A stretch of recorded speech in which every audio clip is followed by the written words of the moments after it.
Headed to the Geneva Motor Show, Mercedes AMG GT 4-door undergoes wind tunnel testing.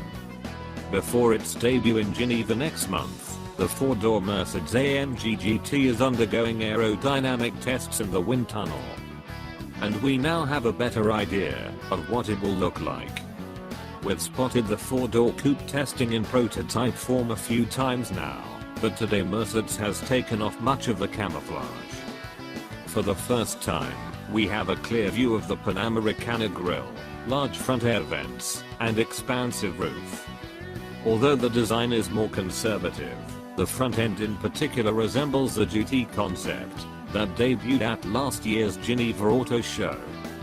Mercedes hasn't released official specs on the new model, but it should come with a 4.0-litre twin-turbo V8 engine that could make as much as 600 HP.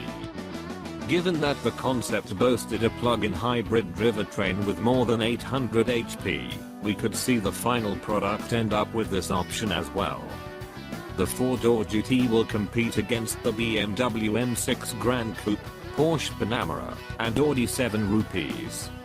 Expected to sit on the MRA platform underpinning the E-Class and pack a twin-turbo 4.0-litre V8.